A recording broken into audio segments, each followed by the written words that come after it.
We got first-year head coach, Tennessee State, Reggie Barlow. Welcome to the association, coach. Just start with some general thoughts on you and your thoughts on this team and this upcoming 2025 season.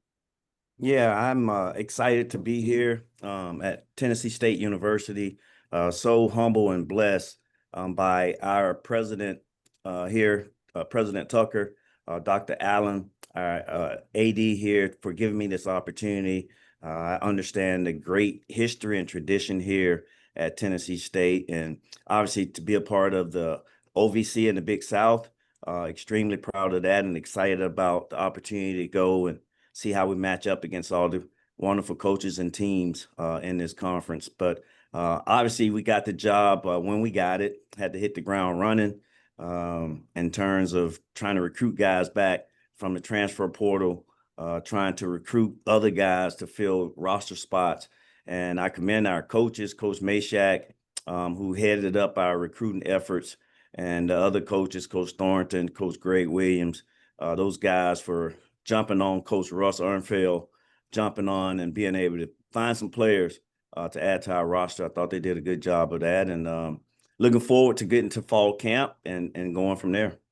Thanks, Coach. If you're going to have a question for Coach, either let me know down in the chat or raise your hand. So we'll start first with Mike Organ. Go ahead with whatever you got, Mike. Coach, you mentioned kind of the big haul that you had to do with the timing, and I just have two questions to start with. How many starters were you able to bring back? And two, have you had any communication with Eddie George? It was not it was an amicable departure for him, so there's no animosity there. And I just wondered if you've talked with him at all in this transition. Yeah, Eddie and I were drafted the same year, 1996. So there has been interaction over the years.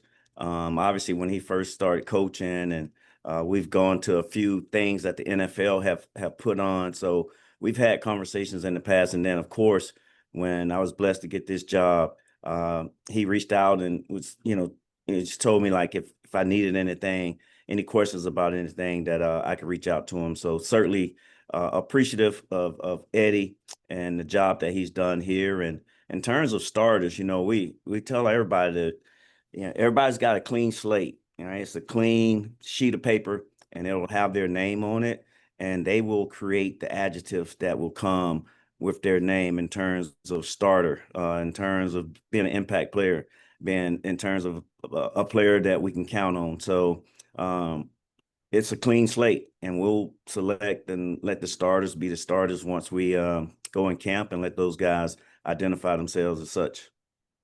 I guess I should ask, how many returning starters, the guys that started last year, how many were you able to convince to come back? Yeah, we had a good number of guys come back. Obviously, with the transfer portal, there were guys that had other opportunities to go and play. But I think obviously offensively, we lost some receivers that we wanted to keep here, but we have some younger guys that we feel real good about, and the total number of those guys is 5 on offense and 6 on defense. So but here, the thing about it, when guys leave, whether they're seniors or whether they or guys that transfer out, the opportunity for the young guys is what I'm so excited about. And then, of course, we were able to bring in a host of transfer guys, about 25 guys. So one of the major things I love about being able to be a coach, football coach, is branding and bringing everybody together and letting the deal take care of itself in terms of who are the guys that's going to step up and make plays and become your starters. So we're looking forward to that process. We'll go to Brandon King next. Go ahead, Brandon. All right. Good morning, Coach. How you doing? Good morning. Good. Thanks for asking. Brandon King with Inside the HBCU Sports Lab and SneakerShopTalk.com. First of all, I wanted to welcome you to Nashville and to Tennessee State University. And wanted to kind of ask, because over the course of your coaching career, everywhere you've been, winning has followed. Multiple divisions, multiple schools, and even to the professional ranks. So you've obviously shown the ability to be a program builder. and a team builder. What are some of the truisms that you've been able to apply throughout those experiences, and how are you looking to bring some of those into your new situation at TSU? Yeah, Brandon, I appreciate the question and the compliments there. It's all about populating yourself with good people and good coaches. And, that's what we've been able to do. We've been able to select and bring on a good group of coaches that care, that knows football, that are great communicators, that care about the student athletes. Everywhere we've been able to have those type coaches. And that's certainly what we've done here at Tennessee State. And then, of course, you got to be able to get players. You got to be able to get players, recruit players to be a part of your program. And then once you get them, love up on them, let them know you care. And then obviously, it starts with mindset, goes to skill set, and then it goes to scheme in that order. So if the mindset's not right, then no matter how good they are, you're not going to have them ready to play. So it's mindset, skill set. And then we have great coaches with the scheme to be able to let these guys do what they do. Thanks for that. And do I have time for a quick follow-up? Cool. We got plenty of time. Go ahead, Brandon. Okay. And you kind of touched on this a little bit. I know when you go from one program to another, obviously there's an evaluation process in terms of what's on the roster and then who may leave in terms of the portal, especially now in this environment of the Wild Wild West. There's a transfer portal.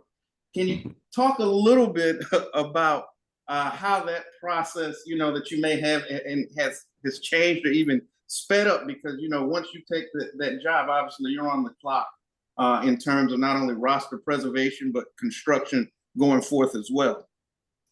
Yeah, so obviously, things are a little different here on the college landscape, but coaching on the FCS level, we were always getting transfers. When we were at Alabama State, guys that can transfer, that they couldn't go lateral unless they set out, or they couldn't go up unless they set out. So, but kids were always able to go down. So this whole transfer portal thing for us, at Alabama State, we were able to get guys. We got Isaiah Crowell.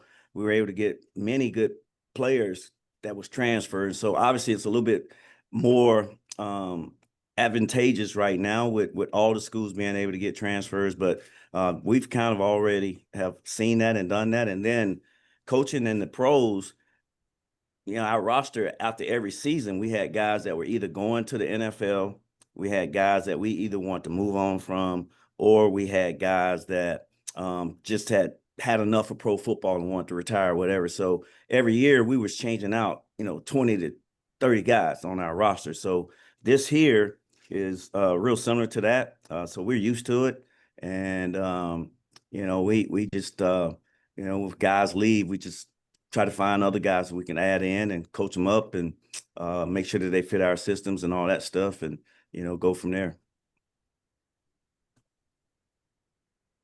Thanks for the insight, Coach. Yes, sir. Mike has a follow-up. Go ahead, Mike. Yeah, Coach, I also wanted to ask about your quarterback situation. Yeah, the program lost a good one last year, a guy that had erased all of Joe Gilliam Jr.'s records, and it really the offense had been built around him. Where do you stand with the quarterback? Do you have a battle going on, or were you able to bring somebody in that you expect to start? Yeah, it'll be a competition. And like I said, that's one of the things that gives me so much excitement about being a head coach and being here at Tennessee State, is to see these guys compete. That's what it's about. It's about competing. We were able to bring in Jonathan Palmer, who's a transfer, obviously the nephew of Carson Palmer. We got Caleb McCrary that transferred in from Troy, and we got a few other guys that are on the roster. And I'm looking forward to these guys owning the offense, and looking forward to these guys being great communicators, RCE, recognize, communicate, and execute the plays that they're given. So we're looking forward to that in the competition battles. And these young men have been doing a good job so far, and being leaders and doing the things that the quarterback coach and offensive coordinator have asked of them. And what kind of offense will that be, Coach? Will it be similar to the run first offense that the previous regime had, or are you doing a little bit more pro style, or what kind of offense are you putting in? Yeah, so I mean, our offense coach Shannon Harris, being our offense coordinator, obviously coach of the year with the DC Defenders, who's worked with myself and other people on staff for extended period of time. It'll be our offense. Obviously, it'll fit the student athletes that we have, but we're gonna run the ball. I'm not gonna say we want to run the ball. We're going to run the ball and establish the run, and then obviously be able to play with some pace and spread the ball out, right? Stretch them wide, stretch them deep, and be able to make plays from there. Now, you mentioned Coach Harris and well, you mentioned a lot of your assistants. Has Coach Kais decided to retire, or where do you stand with Coach Kais? Man, Coach Kais is my guy. He will always be my guy. If as long as I have a job, he has a job. Right now, Kais is spending time with the wife and the dogs. He got one dog, his dogs that he care about so much. So he's spending time there. We're connected. We talk, on a regular basis, and he just, after going through a season over at in the UFL, a tough season, highs and lows. He did an amazing job of dialing it up. So we'll have access to Coach Kais and his mind and all the things that he do. Thank you. Coach Mark Simpson with the OVC-Big South staff. Welcome to the conference. Thank you, Mark. You touched on what your offense may look like, but what do you envision for the defense? What kind of identity and style will the Tigers play on D? Wider than the widest, deeper than the deepest, and if it wiggle in front of you, we're gonna hit it. I don't know if you know of Greg Williams and who he is as a defensive coordinator, longtime NFL defensive coordinator, coached with us over in the UFL, and we're happy and blessed to have him back in Nashville. He was the defensive coordinator for the Tennessee Titans for an extended period of time. We had our battles when I was a Jaguar player, and obviously Greg is a smart guy, intelligent guy, high IQ, has been calling and dialing it up for a long period of time. And it's an aggressive style of football.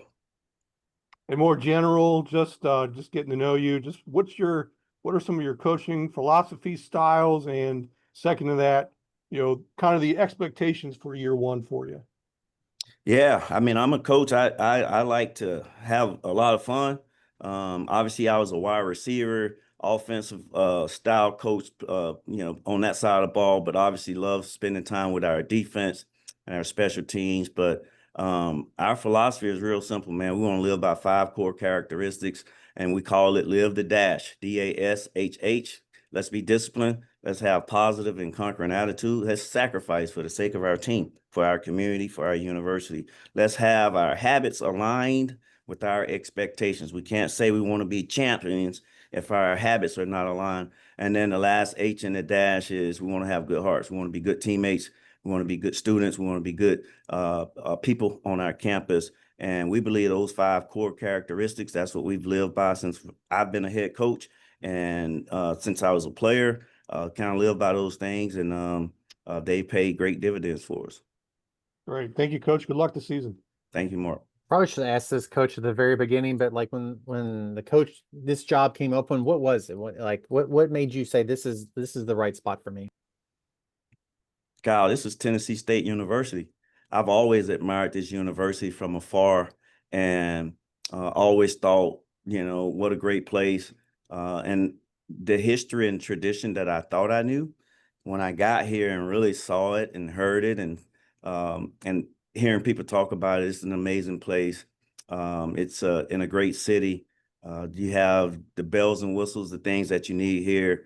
And even for the stuff that I felt like I know, Coach Gruden did something on Twitter yesterday talking about Tennessee State. And I mean, Earth, Wind, and Fire, Oprah Winfrey. Tennessee State, man.